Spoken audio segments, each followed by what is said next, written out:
Gautam, chairman वैदिक सूत्रम। सभी दर्शकों को मेरा नमस्कार।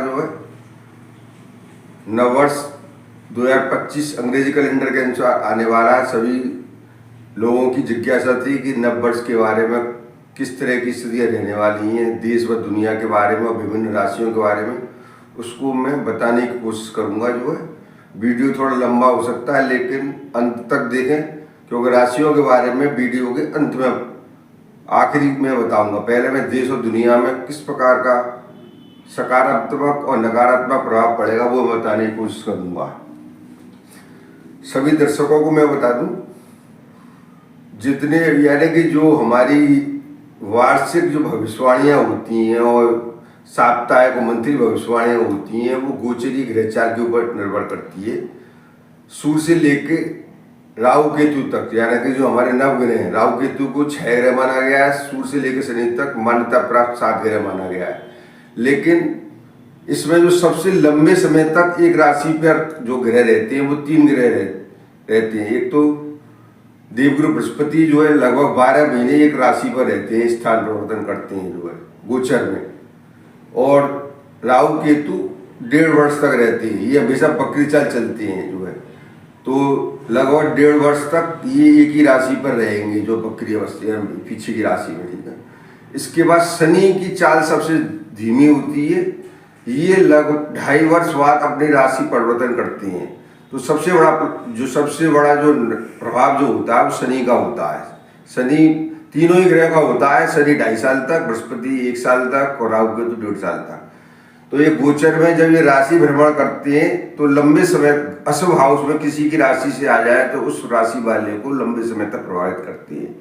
शनि की चाल के अनुसार ही शनि की ढैया और शनि की 7.5 की रूपरेखा देखी जाती है ना। तो कुल मिला के ये वर्ष 2025 में जो हमारे जो बड़े ग्रह हैं वो मार्च के अंत में बदलेंगी, ये कह सकते हैं, है ना। तो वर्तमान में 2025 में जो आरंभ होगा वो लगभग 2-3 महीने तो ऐसे ही चलेगा। ये मान के चलो, अप्रैल से मान के चलो कि उसका जो भी परिवर्तनकारी स्थितियाँ आएंगी वो अप्रैल 2025 से आरंभ होंगी तो 2.5 वर्ष बाद शनि की जो चाल 17 जनवरी 2023 को शनिदेव अपनी स्वराशि कुंभ में आई थी। अब वो 2.5 वर्ष बाद, लगभग 2.5 वर्ष बाद 2025 में अपनी राशि परिवर्तन करेंगे, यानी गोचर में अपना परिवर्तन करेंगे, यानी मीन राशि में जाएंगे 2025 में। 29 मार्च की रात्रि में वो कुंभ राशि, वर्तमान में जो कुंभ राशि से यानी मीन राशि में चले जाएंगे। मीन राशि देवगुरु बृहस्पति की राशि है, जल तत्व की राशि है। उसका प्रतीक चिन्ह मछली है, यानी जो मछली भगवान विष्णु का जो मत्स्य अवतार था उससे संबंधित रखती है। यानी ये हमारी जो 12 राशियों का चक्र है उसमें ये आखिरी राशि है। मेष राशि पहली राशि होती है और मीन राशि आखिरी होती है। अब शनि की चाल आखिरी जो 12 राशियों के जो चक्र में अपना आखिरी पड़ाव मीन राशि पे उसका समापन करेगी। फिर दोबारा से वो मेष पे आरंभ होगी, वो 2027 में होगी, यानी उसका आखिरी राशि मीन पे वो 29 मार्च 2025 से आरंभ होगी और वो 2 जून 2027 तक मीन राशि में ही शनिदेव रहेंगे लगभग 2.5 वर्ष के करीब मान के चलो। यानी पूरी 12 राशियों का चक्र पूरा करने में शनिदेव को लगभग 29.5 साल के करीब लग जाते हैं। एक राशि में 2.5 साल चलेंगे तो 12 चक्र पार करेंगे, तो कभी बकरी रहते कभी मार्गी रहते, इस तरह से लगभग 29.5 वर्ष 12 राशियों को भ्रमण करने में शनिदेव को लग जाते हैं। शनि की चाल सबसे धीमी मानी गई है शास्त्रों के अनुसार। और दूसरा है क्या, देवगुरु बृहस्पति। देवगुरु बृहस्पति वर्तमान में वृष राशि पर स्थित है गोचर में 1 मई 2024 से। वर्ष 2025 में वो मिथुन राशि पे अपना स्थान परिवर्तन करेंगे। वो 15 मई 2025 से करेंगे 15 मई 2025 से मिथुन राशि पे स्थान परिवर्तन, मिथुन राशि पे स्थित हो जाएंगे। वृष राशि से अपनी नेक्स्ट जो राशि है मिथुन पे तो वो लगभग 1 वर्ष तक बैठेंगे जो गोचरी चाल में और इसके बाद आते हैं राहु और केतु। राहु वर्तमान में मीन राशि में बैठा हुआ है और केतु कन्या राशि में स्थित है। गोचरी चाल में वर्ष 2025 में राहु और केतु की चाल भी परिवर्तित होगी, यानी कि 3 बड़े प्लैनेट 2025 में परिवर्तित होंगे। राहु 18 मई से जो है अपना स्थान परिवर्तन करेगा, यानी कि वो वर्तमान में मीन राशि में बैठा हुआ, राहु केतु हमेशा बकरी चाल चलती हैं, तो राहु मीन राशि से कुंभ राशि पे अपना स्थान परिवर्तन गोचर में करेगा। क्योंकि बकरी चाल में रहता है, हमेशा राहु और केतु हमेशा बकरी रहती हैं, तो ये आगे की राशि को नहीं चल के पीछे की राशि में चलती है, यानी राहु मीन राशि से कुंभ राशि पे विराजमान हो जाएंगे 1.5 वर्षों के लिए गोचर में 18 मई 2025 से जो है। तो मेरा जो ईयरली प्रोडिक्शन है वो के लिए इन चीज़ों को देखना आवश्यक है। बाकी के ग्रह, सूर्य हर महीने चेंज होता है, सूर्य बुध शुक्र और मंगल क्या कभी कभी 3-4 महीने भी हो जाता है बकरी होके एक राशि में रहता है। वर्तमान में मंगल अक्टूबर 2024 से अपनी नीच राशि मंगल पे बैठा हुआ है, जो कि 21 जनवरी 2025 तक नीच पर रहेगा। मंगल जब भी ब्रह्मांड में नीच अवस्था का आता है तो पूरी दुनिया में उथल पुथल होती है, क्योंकि ये युद्ध का देवता है, यानी जितनी अप्रत्याशित दुर्घटनाएं, आगजनी, हिंसा और जितने भी दंगे होते हैं वो उन चीजों का कारण मंगल है। यानी मंगल जब नीच अवस्था का होता है गोचर में, कर्क राशि में नीच का माना गया है, वर्तमान में अक्टूबर 2024 से नीच अवस्था में बैठा है, जो कि 21 जनवरी 2025 तक कर्क पे ही रहेगा, नीच का ही रहेगा। तो इस बार क्या लंबे समय तक वो नीच का है। उसके बाद वो 22 जनवरी 2025 से यानी सिंह राशि में जाएगा। तो अभी 21 जनवरी तक देश, पूरी दुनिया के अंदर और देश के अंदर उथल पुथल की स्थितियां भी बनी रहेंगी, जो कि अक्टूबर से लगातार चल रही हैं, आए दिन हम देश और दुनिया के अंदर सुनते हैं। तो कुल मिला के जो है, अब मैं अपना ये सारी राशि का चक्र शुरू करता हूँ। सबसे पहले मैं जो नववर्ष 2025 शुरुआत करूंगा, इस बार का जो नववर्ष जो आएगा 2025 न्यूमरोलॉजी की अंक विज्ञान के हिसाब से ये 9 का अंक बनता है 2025। 2 + 0 + 2 और +5, अगर चारों अंकों को जोड़ दें तो वो 9 का अंक बनता है, यानी 9 का अंक के मतलब मंगल का अंक। इसको आध्यात्मिक अंक की संज्ञा दी जाती है हमारे शास्त्रों के अनुसार, यानी वैदिक हिंदू ज्योतिष में 9 के अंक को आध्यात्मिक अंक का दर्जा दिया गया है। तो ये है कि 9 का यानी कि पूरी तरह से अंक विज्ञान के अनुसार ये मंगल प्रधान वर्ष होगा अंक विज्ञान के अनुसार। दूसरी तरफ नववर्ष 2025 का जो आगमन हुआ, यानी कि हमारे वैदिक जो हमारा हिंदू पंचांग है वो जो है चैत्र की नवरात्रि से यानी कि नववर्ष मानता है, लेकिन मैं अंग्रेजी पंचांग के अनुसार इसको बताने की कोशिश करता हूँ। अंग्रेजी कैलेंडर के अनुसार 2025 का जो सूर्योदय काल में जो नक्षत्र आएगा वो सूर्य का नक्षत्र आएगा इस बार, उत्तराषाढ़ नक्षत्र में नववर्ष की शुरुआत होगी, वो भी सूर्य का नक्षत्र है। जो नक्षत्र नववर्ष के सूर्योदय काल में आएगा वो सूर्य का नक्षत्र होगा। धनु लगन तो हर वर्ष रहता है, ये सुबह के समय 7 बजे करीब सूर्योदय होता है लगभग पूरे देश के अंदर, तो धनु लगन आएगा, लेकिन धनु लगन में सूर्य का नक्षत्र आएगा। तो हम सबसे पहले यहाँ पे धनु लगन की स्थिति होगी, यानी सूर्य लगन में ही बैठेगा, क्योंकि वर्तमान में सूर्य धनु राशि में ही बैठा हुआ है।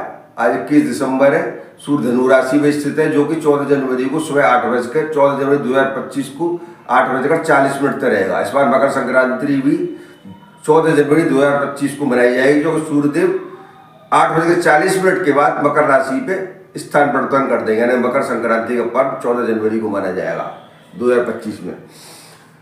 अब कुल मिला के भी ये मेरा कहने का मतलब ये है कि जो नववर्ष 2025 अंग्रेजी कैलेंडर के अनुसार मंगल और सूर्य से प्रभावित होगा पूरा वर्ष।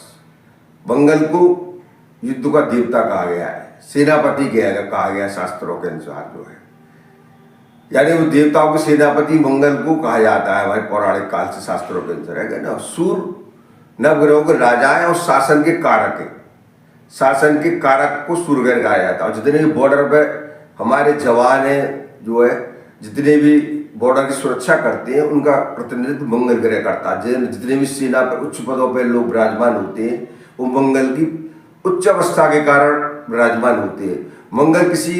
मंगल की खराब अवस्था आतंकवादी गतिविधियों में वृद्धि करती है। जितने भी आतंकवादी अराजक तत्व के लोग हैं जो है देश में हिंसा और आगजनी फैलाते हैं, जब मंगल का नकारात्मक प्रभाव होता है, जैसे जिसे वर्तमान में नीच का बैठा हुआ है कर्क राशि का अक्टूबर 2024 से, तो जितनी हजार घटनाएं घट रही हैं देश के अंदर, वो मंगल की ब्रह्मांड के अंदर नीच की अवस्था है, यानी इसकी खराब अवस्था कह सकती है, ठीक है ना। उच्च की अवस्था जब होती है किसी व्यक्ति की कुंडली में, तो व्यक्ति सेना में उच्च पद प्राप्त करता है, आईपीएस बनता है, यानी कुल मिलाकर मंगल की उच्च अवस्था होती है। अब जो है हमारे भारत देश के लिए ये स्थिति कैसी रहेगी, मैं उस पर इंपॉर्टेंट आता हूँ। राशियों पर मैं आखिरी में आऊंगा, क्योंकि सभी की जिज्ञासा होगी कि हमारे देश के अंदर किस तरह की स्थितियाँ रहने वाली, देश और दुनिया के अंदर किस तरह की स्थितियाँ रहने वाली है। सबसे पहले मैं अपने भारत देश से ही आरंभ करता हूँ कि नववर्ष 2025 का आरंभ किस तरह की स्थिति लाएगा। हमारे स्वतंत्र भारत जो है 15 अगस्त 1947 को हमारा भारत देश स्वतंत्र हुआ था। तो स्वतंत्र भारत की जो कुंडली है 15 अगस्त 1947 से मध्य रात्रि 12 बजे वो वृष लगन की बनती है। पुष्य नक्षत्र में भारत को स्वतंत्रता मिली, यानी 27 नक्षत्रों के सम्राट पुष्य नक्षत्र में भारत स्वतंत्र हुआ है, गुलामी की जंजीरों से मुक्त हुआ जो है। तो ये देवी नक्षत्र है, तो इसी वजह से देवी कृपा हमेशा भारत देश पर रही है। कई लोगों ने देश को यानी कि भटकाने की कोशिश की, लेकिन वो अपने उद्देश्य में दिव्य कृपा से कामयाब नहीं हो पाए। कौन और कारण क्या है, इसमें पुष्य नक्षत्र में स्वतंत्र होने के कारण इसमें दिव्य कृपा जो है अब यानी कि देवी शक्तियों का आशीर्वाद स्वतः ही इस पर भारत देश स्वतंत्र भारत के ऊपर है। अब वर्तमान में क्या है कि वर्ष 2025 में सबसे इम्पोर्टेंट है, इस समय वर्तमान में भारत में वर्ष 2015 से सितंबर 2015 से चंद्रमा की बाधिता चल रही है 10 साल की, यानी पुष्य नक्षत्र का चंद्रमा भारत देश का, उसी की बाधिता सितंबर 2015 से चल रही है, जो कि 7 सितंबर 2025 को खत्म हो जाएगी, यानी 10 साल का उसका कार्यकाल पूरा हो जाएगा चंद्रमा का, भारत देश की जो कुंडली है स्वतंत्र भारत की। तो उसके बाद मंगल की बाधिता 7 वर्ष की चलेगी, 7 सितंबर 2025 के बाद, यानी अब चंद्रमा की बाधिता के बाद और 10 साल की पूरे होने के बाद, यानी पुष्य नक्षत्र की बाधिता में भारत ने काफी प्रगति की है पिछले 10 सालों के अंदर, यानी कि पुष्य नक्षत्र की बाधिता आती है, यानी देवीय प्रभाव था। अब इसके बाद बाधिता आएगी मंगल की। स्वतंत्र भारतीय कुंडली के अंदर, स्वतंत्र भारतीय कुंडली पे यहाँ पे 2 नंबर है, वृष लगन है, मंगल यहाँ पे स्थित है, 4 ग्रह यहाँ पे स्थित है, अगर जो है चंद्रमा भी यहाँ स्थित है, तो मंगल यहाँ पे द्वितीय भाव में स्थित है, यानी कि तो मंगल क्या है, युद्ध का देवता कहा गया है, ठीक है ना। और ये 7 साल तक मार्ग से चलने वाली है। स्वतंत्र भारत के हिसाब से 7वें का लॉर्ड भी मंगल है, या 12वें का लॉर्ड भी है जो है ये, और यहाँ पे बैठा हुआ है। इसको वैदिक हिंदू फलित ज्योतिष में मारक हाउस भी कहती है, और 7वें भाव को भी मारक हाउस कहती है। मंगल यहाँ बैठा हुआ है, अकेला बैठा हुआ है, ठीक है। तो जब ये मंगल की बात से 7 सितंबर 2025 से आरंभ होगी, तो अब वर्तमान में चंद्रमा शांत ग्रह, ठंडा ग्रह, जल तत्व का ग्रह, मंगल अग्नि तत्व का ग्रह है जो है। तो अग्नि तत्व की बादशाह होगी, मंगल को तानाशाह भी कहा जाता है, युद्ध का देवता है। तो आने वाले 7 साल में भारत को अपने पड़ोसी देशों से, पाकिस्तान हुआ, बांग्लादेश हुआ, चीन हुआ जो है, और भी देश जो छोटे पड़ोसी देश हैं और जितने भी मुस्लिम देश हैं, है ना, वो भारत के प्रति चक्रव्यूह रचने की कोशिश करेंगे, यानी एकजुटता दिखाने की कोशिश करेंगे। जब ये मंगल की मानसा आरंभ होगी, उसकी शुरुआत तो 2025 से शुरू हो जाएगी, लेकिन उसका पूरी तरह से जो असर होगा वो आएगा 15 मई 2025 के बाद, जब देवगुरु बृहस्पति मिथुन राशि पे गोचर में जाएंगे। देवगुरु बृहस्पति इस समय वर्तमान में वृष राशि में चल रहे हैं 1 मई 2024 से गोचर में, जो कि 15 मई 2025 तक रहेंगे, 1 साल। वृष राशि भारत की कर्क राशि कुंडली से, चंद्र लगन जो कर्क राशि है, तो बृहस्पति इसमें वर्तमान में अच्छे हाउस में बैठे हुए हैं। तो अभी 15 मई 2025 तक तो कोई किसी प्रकार की नकारात्मक स्थिति भारत के लिए छोटी मोटी रहेगी, लेकिन बड़े स्तर पे अभी होने वाली नहीं है जो है। लेकिन जैसे ही देवगुरु बृहस्पति मिथुन राशि में जाएंगी, तो वो कर्क राशि आना, तो अशुभ हाउस में बैठेंगे 12वें में। जब कर्क राशि पे मिथुन राशि, जब मिथुन राशि में जाएंगे तो ये 12वें में बैठेंगे। गोचर में जैसे ही मिथुन राशि में जाएंगे, तो वो 1 साल तक अशुभ भाव में विचरण करेंगे भारत की चंद्र कुंडली से, कर्क राशि की चंद्र कुंडली से। क्योंकि चंद्र लगन भारत की कर्क राशि, तो चंद्र लगन कर्क माना जाएगा। तो भारत को 15 मई के बाद एक साल तक विशेष सावधानी बरतने की जरूरत है। विशेषकर फिर क्या है, 7 सितंबर के बाद मंगल की महादशा भी आ जाएगी, 7 वर्ष की चंद्रमा की खत्म हो जाएगी जो है। तो विशेष सावधानी अपने पड़ोसी से रखने की जरूरत है। और जितने भी अराजक तत्व के लोग देश के अंदर है उनसे सावधान रहने की जरूरत है। क्योंकि भारत देश की कुंडली में जो मंगल यहाँ बैठा हुआ है, स्वतंत्र भारत की कुंडली में वृष लग्न कुंडली के अंदर मंगल वो आर्द्रा नक्षत्र में बैठा हुआ है। आर्द्रा होता है राहु का नक्षत्र। मंगल की जो स्थिति है स्वतंत्र भारत की कुंडली के अंदर वो आर्द्रा नक्षत्र में, आर्द्रा होता है राहु का, छल कपटी प्लानेट है, मायावी प्लानेट है। तो गुप्त षड्यंत्रों के द्वारा भारत की स्थिति को डामाडोल करने की कोशिश की जाएगी। तो भारत देश की सरकार इस मामले में विशेष सावधानी बरती, गुप्त जितने छिपे हुए अराजक तत्व हैं उनसे चौकन्ना रहे, क्योंकि वो राहु छुप के वार करता है। तो ये है, तो ये स्थिति मंगल की महादशा में जब यहाँ पे 7 साल की महादशा चलेगी जो है, तब ये स्थिति रहने वाली है। और बाकी की स्थितियां लगभग जो है भारत की अभी 15 मई 2025 तक लगभग बहुत सकारात्मक स्थितियां हैं। जो भी स्थितियों में परिवर्तन आएगा 15 मई 2025 के आएगा। अब मैं बात करता हूं विश्व की, वर्ल्ड की। वर्ल्ड के लिए क्या है, भारत की जो कर्क राशि में शनि खुद यहाँ पे आज विराजमान हो जाएंगे 29 मार्च की रात से इस जगह भाग्यवान में। तो शनि भारत का किसी न किसी रूप में सहयोग करेंगे। इस भारत की जो चंद्र राशि है कर्क, उस पे से अष्टम ढैया खत्म हो जाएगी। शनि का जो प्रभाव चल रहा था जो है 17 जनवरी 2023 से, वो पूरी तरह से भारत के ऊपर से हट जाएगा 29 मार्च से। जो भी नकारात्मक स्थिति आएंगी वो देवगुरु बृहस्पति ग्रह के कारण आएंगी, जो कि 15 मई 2025 से आरंभ होगा। विश्व की स्थिति क्या रहने वाली है, शनि को युग परिवर्तन का कारक ग्रह माना गया है। शनि को कार्मिक दंडों को देने वाला ग्रह भी कहा गया है। ये शनि ग्रह वर्ष 2022 से वर्ष 2020 से जो है मकर पे आया था, उसके बाद वो कुंभ पे आया। उसने 5 साल का कार्यकाल अपनी स्वराशि में पूरा कर लिया है। मकर राशि भी शनि की स्वराशि है और कुंभ राशि भी उसकी स्वराशि है। कुंभ राशि से वो मीन राशि पे 29 मार्च 2025 को स्थान परिवर्तन कर देंगी। अब अपनी स्वराशि पे जो है पूरा राशि को भ्रमण करने के काफी लंबे समय बाद आएंगे। अब ये मीन राशि में जब जब बृहस्पति आता है तब, क्योंकि मीन राशि किसकी है, देवगुरु बृहस्पति की। देवगुरु से बृहस्पति का धर्म का कारक है, धर्म का कारक है, जल तत्व की राशि है। तो शनि जब 2.5 साल तक मीन राशि में विराजमान रहेंगे, 3 जून 2027 तक मीन पे रहेंगी।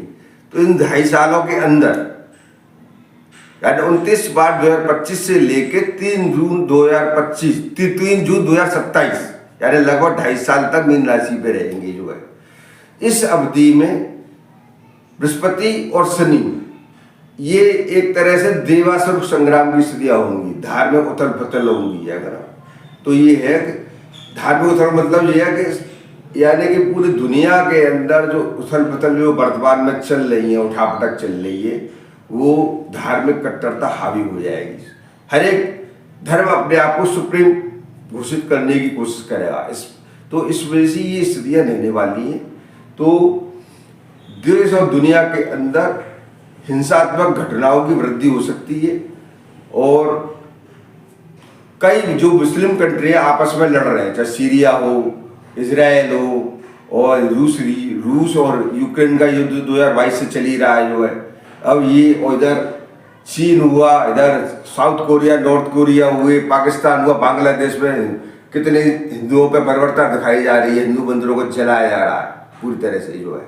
ये स्थिति नकारात्मकता यानी कि अब उसका विस्फोट हुआ करना जैसे ही शनि मीन पे आएंगे। तो मीन देवगुरु बृहस्पति की राशि है और मत्स्य अवतार जो भगवान विष्णु का जो मछली का अवतार हुआ था उससे संबंधित है, जल तत्व की राशि है। तो अब देवी दिव्य कृपा के द्वारा अब जो है एक ऐसे कहते हैं दंड देने की प्रक्रिया का दौर आरंभ हुआ। ये 2.5 साल जब तक शनिदेव मीन राशि पर रहेंगे जो है। तो कुल मिला के ये है कि देश दुनिया में उथल पुथल की स्थिति वर्ष 2025 में रहेंगी, जो कि अंग विज्ञान के अनुसार 9 का वर्ष रहेगा। यानी 9 का अंक है, यानी कि मंगल ग्रह को प्रतिनिधित्व करने वाला साल रहेगा पूरी 2025। इधर सूर्य के नक्षत्र में नववर्ष का आगमन हो रहा है, अंग्रेजी नववर्ष का 2025 का। तो सूर्य और मंगल दोनों ही क्रूअल ग्रह हैं, अग्नि तत्व ग्रह है। सूर्य शासन का कारक है, तानाशाही का कारक भी माना जाता है सूर्य और मंगल दोनों को। तो दोनों का आधिपत्य वर्ष 2025 में रहेगा, तो पूरी दुनिया में उत्तर बदल होने की संभावना प्रबल है जो है। अब मैं राशियों पे बात कर लेता हूं। वर्तमान में जो शनि की चाल हमारी, यानी कि जो मेन इंपॉर्टेंट है, मैं शनि की चाल के बारे में बात कर लेता हूँ। शनि की चाल 2.5 वर्ष बाद 17 जनवरी 2023 से शनिदेव कुंभ राशि में आए थे। अब वो मीन राशि में जाएंगे जो है 29 मार्च 2025 से। तो कुछ लोगों की 7.5 खत्म हो जाएगी, कुछ लोगों की ढैया खत्म हो जाएगी, कुछ लोगों की 7.5 ढैया आरंभ हो जाएगी। तो वर्तमान में 29 मार्च 2025 से जो है मकर राशि वाले जितने भी जातक या व्यक्ति हैं उन पे से शनि की 7.5 खत्म हो जाएगी। शनिदेव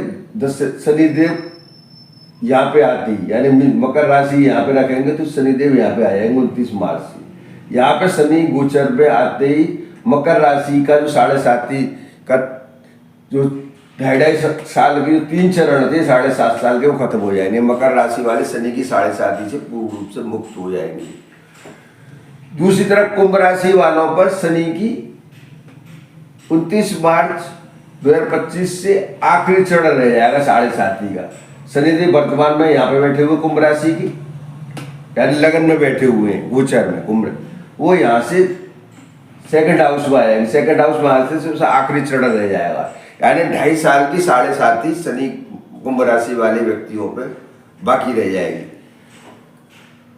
मीन राशि वाले जो जातक है उनका शनि वर्तमान में यहाँ बैठा हुआ 17 जनवरी 2023 से, यानी 7.5 का पहला चरण मीन राशि के व्यक्तियों पर चल रहा है।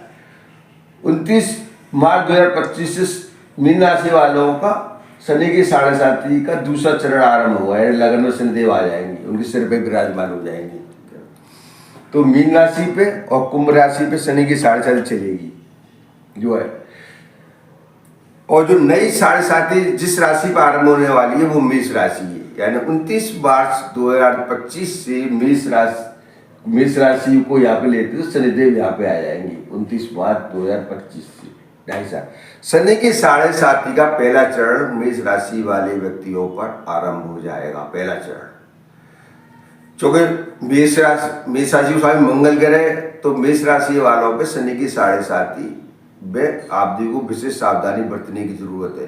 तो शनि और मंगल एक दूसरे के जाने दुश्मन है, और जो एक दूसरे के दुश्मन होते हैं तो ऐसे लोगों को शनि की 7.5 हो या ढैया हो ज़्यादा प्रभावित करती है। तो जो है मेष राशि के व्यक्ति जितने भी हैं जिनका आपे नाम है, लापे नाम है, यानी मैं मोटा मोटा आइडिया दे रहा हूँ, यानी जन्म नक्षत्र का नाम होना चाहिए। यो नहीं है कि किसी ने बोलता हुआ रख दिया नाम। जिस नक्षत्र में बच्चे का जन्म होता है उससे जो अच्छा निकलता है वही वास्तविक राशि होती है, उसी से शनि की 7.5 और ढैया देखी जाएगी। केवल बोलते हुए नाम से राशियों का आकलन न करें। अगर आपकी जन्मपत्री नहीं है, जन्मपत्री है या किसी जिस पत्रा में जिस अक्षर पे आप जिस नक्षत्र में जन्म उसमें अक्षर निकला उसके अनुसार राशियों का आकलन करें, वही वास्तविक राशि उसी से 7.5 ढैया देखी जाएगी। तो मेष राशि के व्यक्ति शनि के 7.5 के पहले चरण में आने वाले हैं 29 नववर्ष 2025 से 29 मार्च 2025 से। तो वो विशेष सावधानी बरते हैं। जो 7.5 साल बहुत लंबा पीरियड है। शनि को कार्मिक दंडों को दंड देने, यानी जो भी व्यक्ति से जाने अनजाने में गलतियां होती हैं उनको दंड देने का कारक ग्रह भी कहा जाता है, कार्मिक दंडों का।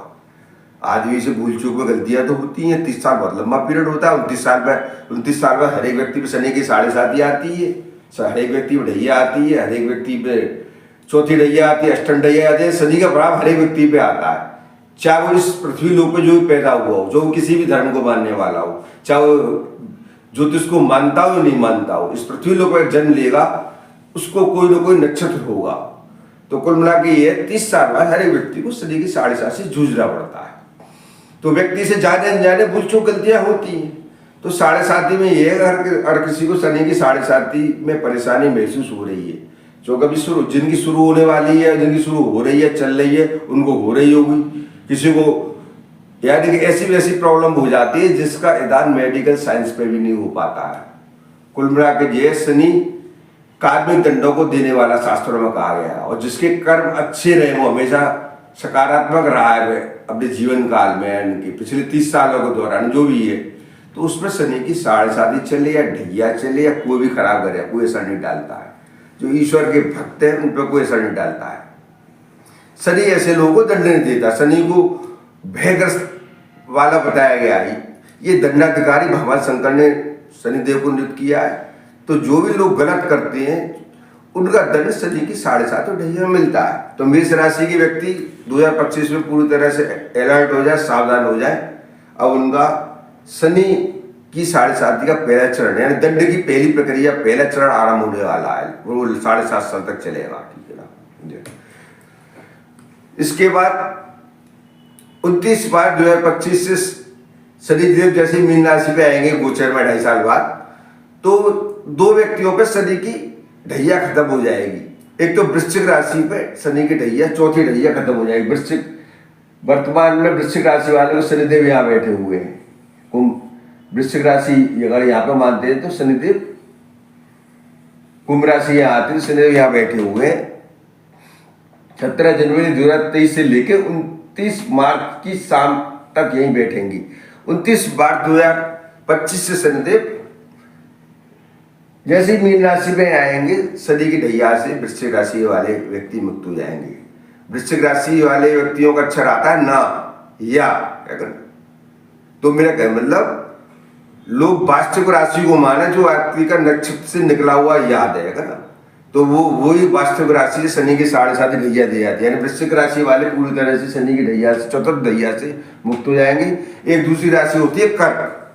कर्क पे नाम आता है, हा पे आता है, डा पे आता है, तो ये शनि की अष्टम ढैया से मुक्त हो जाएंगे। शनिदेव कर्क राशि वालों का यहाँ बैठा हुआ है 17 जनवरी 2023 से यहाँ बैठा हुआ है, जो कि 29 मार्च 2025 की रात्रि से शाम से ये यहाँ से हट जाएगा। यानी शनि की ढैया से कर्क राशि के जातक व्यक्ति मुक्त हो जाएंगे। जो है यानी 2 लोग शनि की ढैया से मुक्त हो रहे। शनि की ढैया 2.5 वर्ष की होती है, शनि की 7.5 ही 7.5 साल की होती है। अब नए 29 मार्च 2025 से वृश्चिक राशि वाले लोग शनि की 7.5 से यहाँ मुक्त हो जाएंगे। लेकिन धनु राशि वालों पर, धनु राशि वाले जिनका भापे नाम है, और कई अक्षर आती है पत्रा में आप देख सकते हैं, वास्तविक राशि होनी चाहिए जो नक्षत्र में जन्म हो। धनु राशि और धनु राशि को यहाँ लेंगे तो चौथे में शनि आ जाएगा। मीन राशि यहाँ आती है 9, 10, 11, 12। तो शनिदेव यहाँ आते चतुर्थ ढैया धनु राशि के व्यक्तियों पर लग जाएगी। चतुर्थ ढैया में क्या होता है, चतुर्थ ढैया आने वाली धनु राशि वाले चौथा भाव होता है जमीन जायदाद सुख, यानी सब कुछ ये इंपॉर्टेंट हाउस होता है जन्म कुंडली का चतुर्थ भाव। जब शनिदेव को क्या पृथकता का कारक ग्रह माना जाता है, वैराग्य का कारक ग्रह माना जाता है, उथल पुथल का कारक ग्रह माना जाता है। जब शनिदेव चौथा चतुर्थ भाव में आते हैं तो उथल पुथल पैदा कर देते हैं, मानसिक अशांति पैदा कर देते हैं, दिमाग यानी आदमी का डिप्रेशन में चला जाता है। तो एक धनु राशि वाले व्यक्ति 29 मार्च 2025 से लेके 2 जून 2027 तक विशेष सावधानी बरतें। तो 2.5 साल तक शनिदेव इसी मीन राशि पर रहने वाले हैं। 2 जून 2027 तक। 3 जून 2027 के बाद शनिदेव मेष राशि पे आएंगे, यानी कि 2.5 साल तक शनिदेव यहीं बैठने हैं। तो धनु राशि के व्यक्तियों पर 2025 में शनि की चतुर्थ ढैया आरंभ होने वाली है।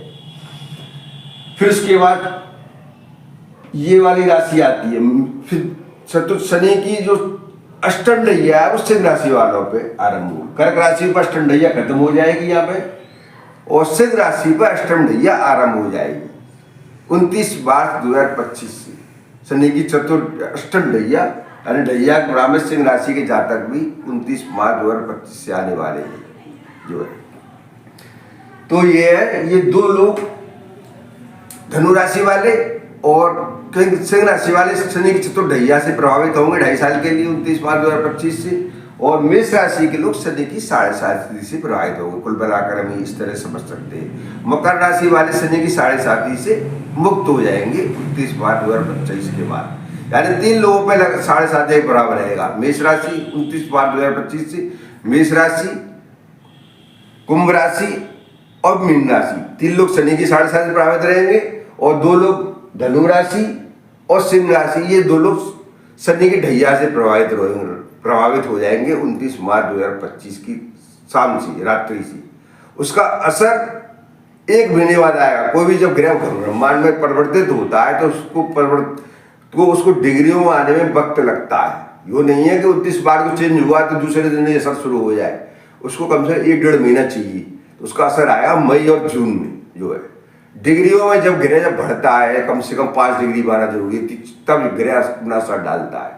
तो उसका यह कुल मिला के 2025 में शनि के 7.5 से 5 लोग, 3 नए लोग जुड़ रहे हैं। एक मेष राशि के लोग 7.5 से और जो सिंह राशि को धनु राशि के लोग चतुर्थ ढैया से।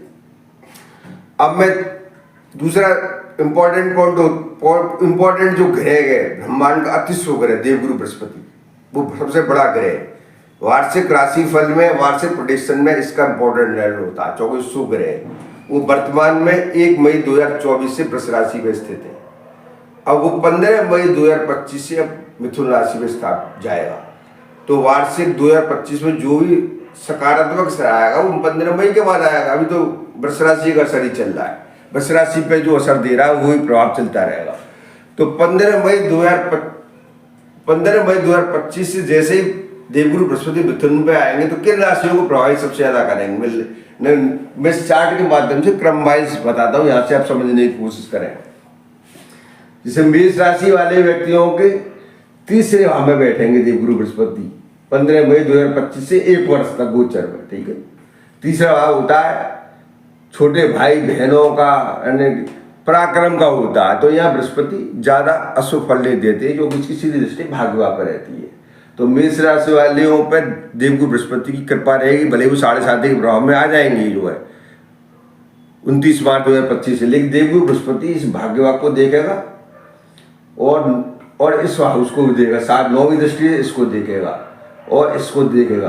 तो 1 साल तो देवगुरु बृहस्पति मेष राशि वालों को बचाव कर लेंगे जो है 2026 तक। तो और दूसरी राशि वृष राशि वालों के लिए कैसा रहेगा 15 मई 2025 से देवगुरु बृहस्पति वृष राशि को हम यहाँ पे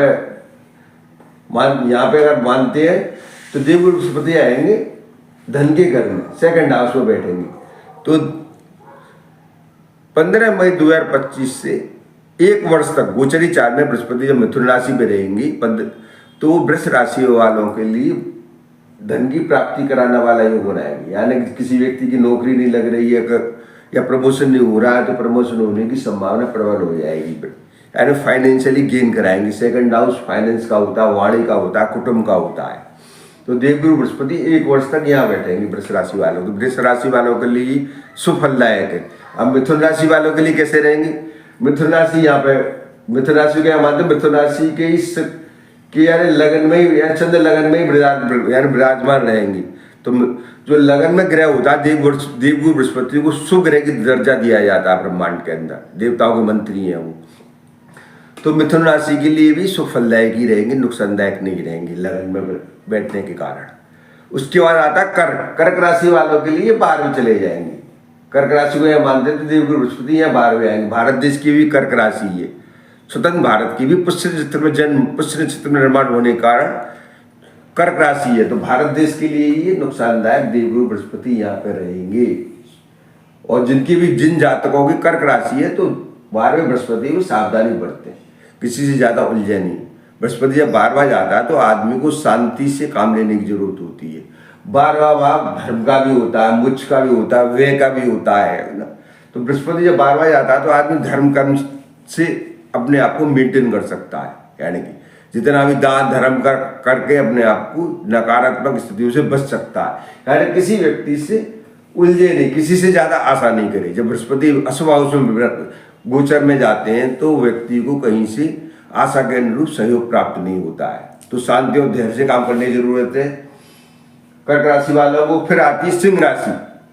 सिंह राशि को यहाँ लेते हैं तो देवगुरु बृहस्पति 15 मई 2025 से मिथुन राशि में जैसी आएंगे तो लाभ के घर में बैठेंगे। क्योंकि सिंह राशि वालों पर शनि की अष्टम ढैया आरंभ होने वाली है जो है 29 मार्च 2025 से। तो देवगुरु बृहस्पति 11वें भाव में बली माने गए या एकादश भाव में बृहस्पति कारक माने जाते हैं वैदिक हिंदू फलित ज्योतिष के अनुसार।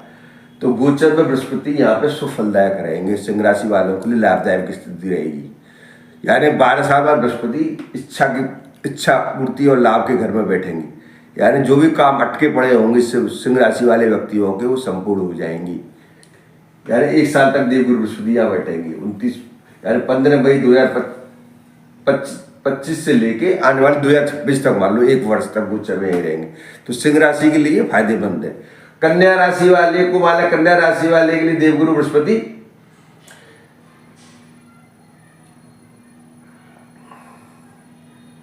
हाँ यहाँ पे बैठेंगे, जो है कर्म क्षेत्र में बैठेंगे। कन्या राशि के जितने भी जातक है 10वें भाव में देवगुरु बृहस्पति को सम माना गया है, न अशुभ और न शुभ, यानी बीच की स्थिति रहेगी कन्या राशि वाले जितने भी जातक है। जो कर्म क्षेत्र है तो यहाँ पे बृहस्पति को सम माना गया है, यानी कि इतना बहुत गेन कराने वाले, यानी फिर भी आदमी अच्छे कर्म करेगा। यानी कर्म क्षेत्र में जब अच्छा ग्रह आता है तो आदमी धर्म कर्म करता है, तो वो क्या है सम स्थिति कन्या राशि वालियों की रहने वाली है 1 साल तक, जो 15 मई 2025 थी। फिर तुला राशि वाले के जातक, तुला राशि वालों के लिए देवगुरु बृहस्पति भाग्यवान में आ जाएंगे, जो है यहाँ पे बैठेंगे। वर्तमान में वो अशुभ हाउस में बैठे हुए हैं देवगुरु बृहस्पति 1 मई 2024 से लेके 14 मई तक 2025 तक अशुभ हाउस में। इस समय वर्तमान में 14 मई तक तुला राशि वालों को सावधानी बरतने की जरूरत है स्वास्थ्य के मामले में, क्योंकि वो अष्टम में बैठे हुए हैं गोचर में। 15 मई 2025 से वो भाग्यवान में आ जाएंगे। तुला राशि वालों के लिए वो 1 साल तक अच्छी स्थिति प्रदान करेंगे, जो है तुला राशि वालों के लिए सुफलदायक है देवगुरु बृहस्पति की चाल 2025 में। वृश्चिक राशि वालों के लिए देवगुरु बृहस्पति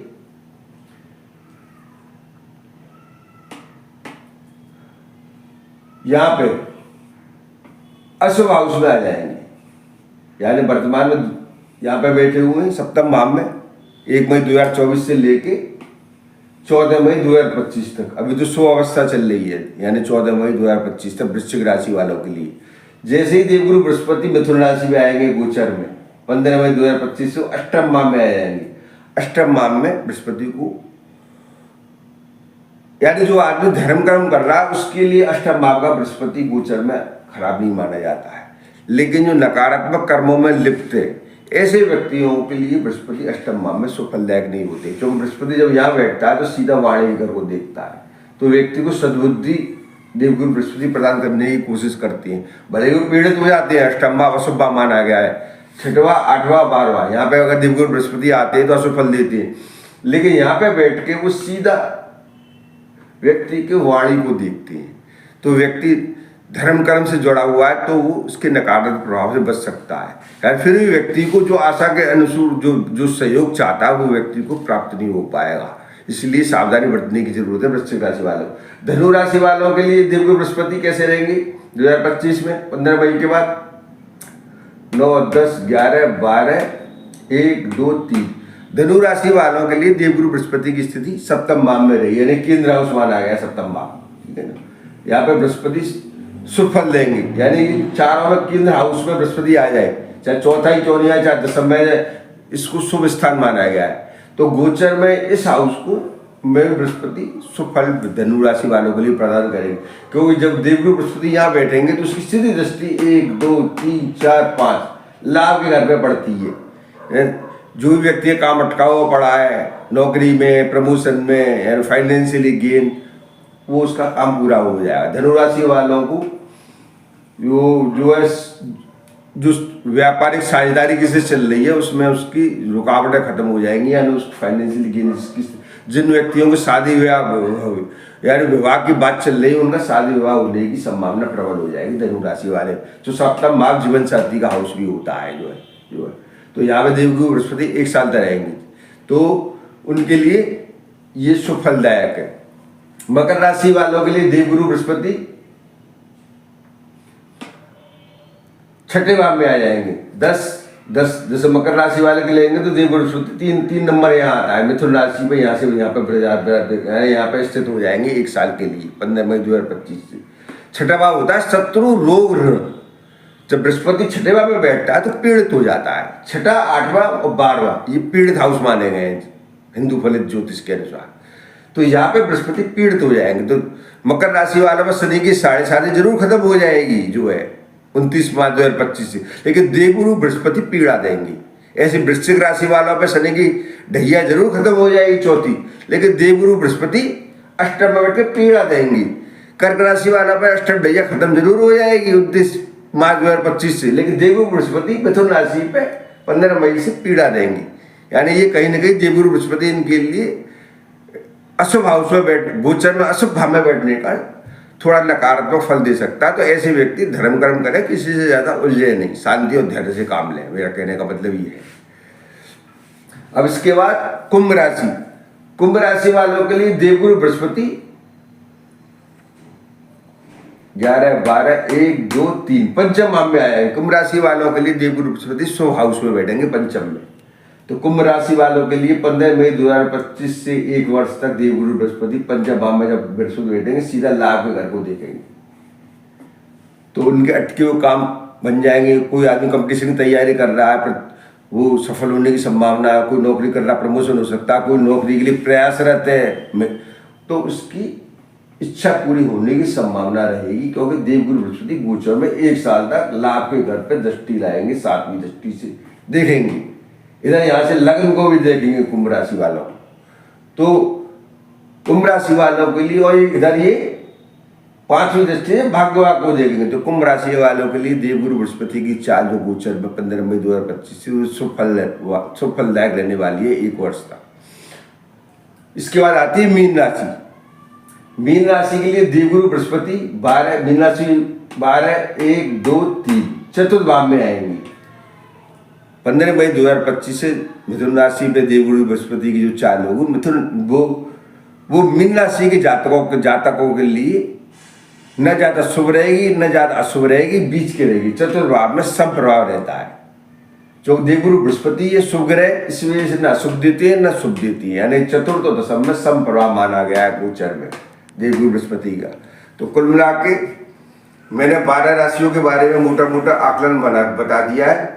अब मैं एक इम्पोर्टेंट पॉइंट, शनि की ढैया जिन पे आरंभ होने वाली है 29 मार्च 2025 से, उनको किस तरह की परेशानियां आ सकती है उसके बारे में मैं एक इंडिकेशन जरूर दूंगा।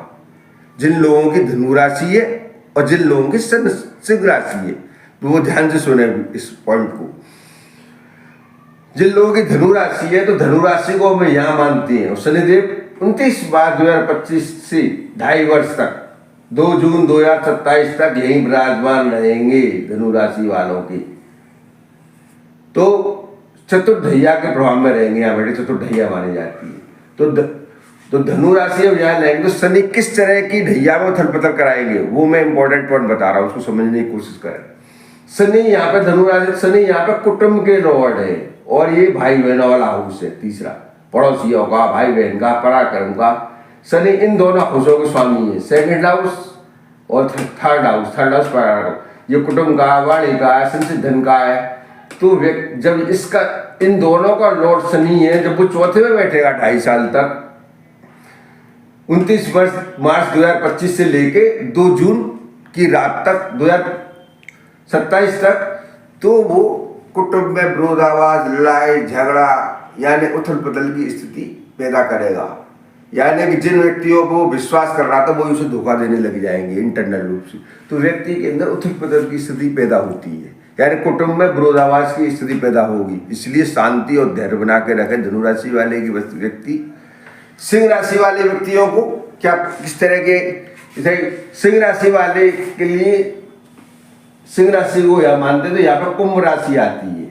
शनिदेव 29 मार्च 2025 से यहाँ आएंगे, तो उनके जीवन साथी पे संकट की स्थिति सबसे ज्यादा पैदा हो सकती है सिंह राशि के जितने भी जातक हैं, क्योंकि यहाँ पे शनिदेव जीवन साथी के स्वामी है, यानी 11 नंबर आएगा। सिंह राशि यहाँ रहती तो 11 नंबर आता, 11 नंबर मतलब कुंभ राशि। तो कुंभ राशि वो शनिदेव 2.5 साल तक यहाँ बैठेंगे, तो अपने जीवन साथी के स्वास्थ्य का विशेष ध्यान रखें। जो है जितने भी सिंह राशि के जातक है उनको सबसे ज्यादा होगा। वाणी यहाँ पे जब शनि आता है तो सीधा वाणी के घर को देखता है, कुटुंब हाउस है, वाणी है, तो वाणी को दूषित करता है।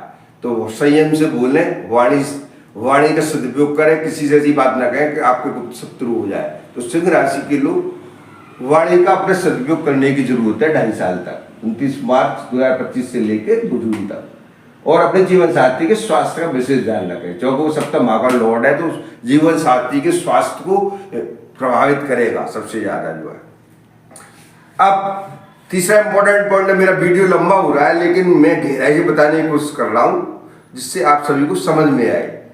जो है टीवी चैनलों पे जो दिखाया जाता है, हुल्ला मचाया जाता है, मेरा एक रिसर्च है, मैं अपने गहराई से रिसर्च को बताने की कोशिश करता हूँ, तो इसलिए वो वीडियो को गहराई से देखें। 2 ग्रह मैंने बता दिए, शनि के बारे में और बृहस्पति के कार्य, गोचर की चाल। अब एक तीसरे यानी कि अब राहु केतु के बारे में, राहु केतु 1.5 साल बाद अपना राशि परिवर्तन करेंगे। जो है राहु 18 मई 2025 से वर्तमान की अपनी मीन राशि पे स्थित है राहु, और केतु कन्या राशि पे 18 मई 2025 से 1.5 वर्ष के लिए वक्री अवस्था में राहु कुंभ राशि में जाएंगे। राहु केतु हमेशा वक्री होते हैं तो ये पीछे चलते हैं, वर्तमान में मीन पे है तो ये पीछे के कुंभ राशि में अपना स्थान परिवर्तन करेंगे, तो कुंभ राशि पे विराजमान होंगे। जो है कुंभ राशि पे विराजमान होंगे, और केतु जो है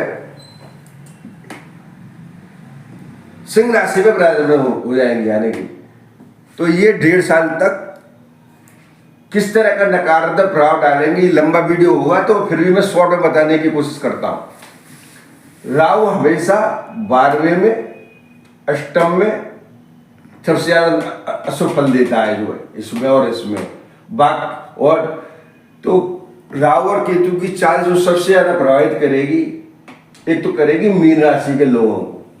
मैं सबसे पहले अशुभ राशियों के बारे में बता देता हूं। राहु जब जैसे कुंभ राशि में आएंगे यहाँ पे, तो वो मीन राशि के व्यक्तियों को सबसे ज्यादा अशुभ फल प्रदान करेंगे 18 मई 2025 से आने वाले 1.5 वर्ष तक। तो मीन राशि की जातक विशेष सावधानी बरतें। राहु की चाल जो चेंज होने वाली है कुंभ राशि में 18 मई 2025 से 1.5 वर्ष के लिए। दूसरी जो अशुभ राशि जो सबसे ज्यादा अशुभ फल प्रदान करेंगी राहु देव जो है वो देंगे कर्क राशि वालों को यहाँ पे शनि राहु देंगे। राहु देव यहाँ स्थित हो जाएंगे, कर्क राशि के जितने भी जातक हैं अष्टम में बैठेंगे। लेकिन अष्टम में राहु को रहस्यमय शक्तियों का बादशाह भी कहा गया है। अष्टम में राहु, अगर कोई आदमी आध्यात्मिक क्षेत्र में अग्रसर है तो यहाँ का राहु आदमी को रहस्यमय दुनिया का बेताज बादशाह भी बना देता है, जिसका अन्य ग्रह भी मजबूत है। तो यहाँ का राहु लेकिन आदमी को असामान्य समस्या दे सकते हैं, इसलिए कर्क राशि के जितने भी जातक हैं वो विशेष सावधानी बरतें और किसी से उलझे नहीं करें। तो इसकी स्थिति दृष्टि वाणी घर पे आएगी, तो वाणी दोष भी उत्पन्न कर सकती हैं कर्क राशि वालों का, राहु जब यहाँ बैठेगा। ठीक है ना। तो ये 2 यानी कि इंपॉर्टेंट है कि 12वां और ये इन हाउसों में सबसे ज्यादा अशुभ प्रभाव आएगा। सिंह राशि के जातकों के लिए सप्तम भाव में बैठेंगे। सप्तम भाव होता है जीवन साथी का, तो जब सिंह राशि आएगी तो कुंभ राशि यहाँ आएगी। तो जितने भी सिंह राशि के जातक हैं, एक तो शनि के अष्टम ढैया से प्रभावित हो गई 29 मार्च 2025 से, दूसरी वो 18 मई 2025 से राहु से भी पीड़ित हो जाएंगे। राहु उनके जीवन साथी घर में जाकर बैठ जाएगा। तो सबसे बड़ा संकट सिंह राशि वालों पे है। जीवन साथी से वाद विवाद, लड़ाई झगड़ा, ये स्थिति सबसे ज्यादा बनने की संभावना है।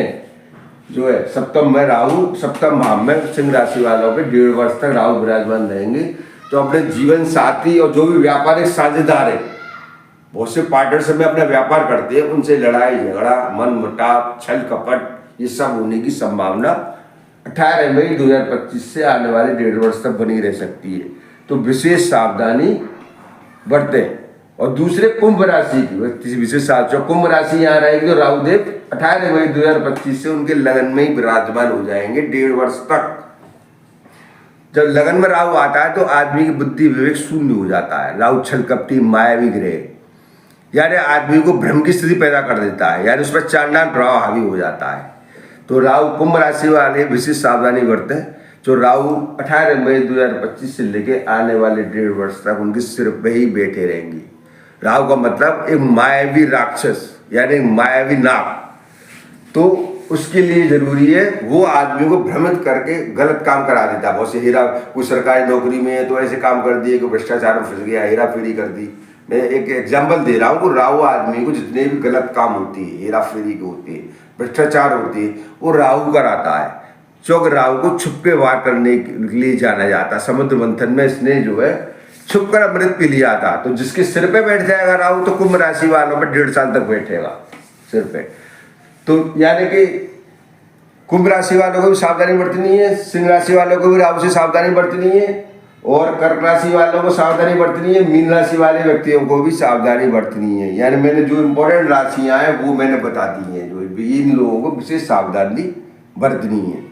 और सावधानी तो मकर राशि वालों को भी बरतनी है, जो राहु कुटुंब में आ जाएगा, इनके लिए भी अशुभ रहेगा।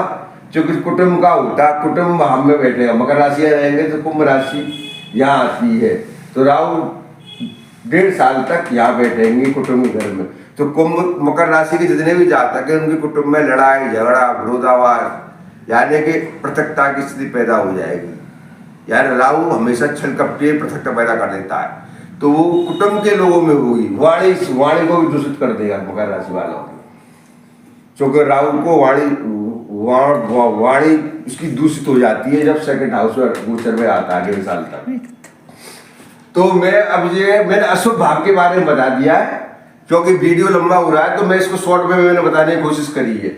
अब मैं अशुभ राशि को राहु देव किन लोगों को फायदा देंगे मैं शॉर्ट में वीडियो खत्म करने की कोशिश कर रहा हूँ। जब राहु एकादशवें गोचर में आती है तो वो शुभ फल प्रदान करती है। जब एकादश भाव में राहु आती है तो जितने भी मेष राशि के जातक है, भले मेष राशि में शनि की 7.5 आरंभ हो रही है, लेकिन 11वें भाव में राहु 1.5 साल तक इनको लाभ प्रदान करेगा। अचानक लाभ कराता है, लेकिन राहु के लाभ अचानक होते तो अचानक नुकसान भी कराता है। राहु अप्रत्याशित लाभ कराता है। जैसे आज शेयर बाजार धड़ाम से करोड़पति हो गया, कल लाख खाकपति हो गया।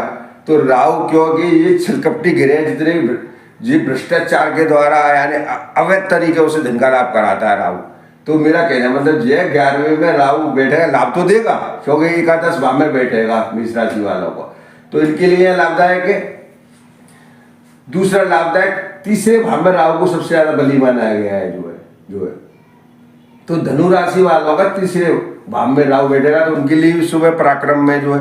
लेकिन तीसरे भाव में राहु बैठ के भाई बहनों से पृथकता की स्थिति भी कराता है, तो छोटे भाई बहनों से शांति और धैर्य से काम लें जो है। तो धनु राशि वाले व्यक्ति विशेष सावधानी बरते हैं जो है, यानी उनके लिए इतना नुकसानदायक नहीं। पराक्रम भाव में क्रूर ग्रह बलि माने जाते हैं, राहु को क्रूर ग्रह माना जाता है। सूर्य मंगल राहु शनि केतु ये यहाँ पे बलि माने जाते हैं।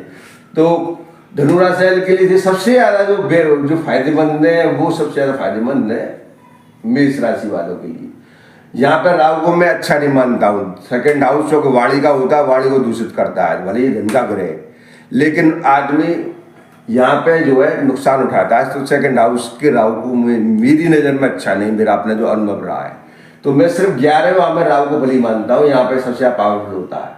और एक होता है या 10वें भाव में 11, 12, 1, 2 एक वृष राशि वालों के लिए राहु फायदेमंद है, क्योंकि वो यहाँ पे 10वें भाव में बैठे हैं। कर्म क्षेत्र में राहु को बलि माना गया है। कर्म क्षेत्र में भी क्रूर ग्रह बलि माने जाते हैं, तो राहु क्रूर ग्रह है तो यहाँ पे वो बलि है।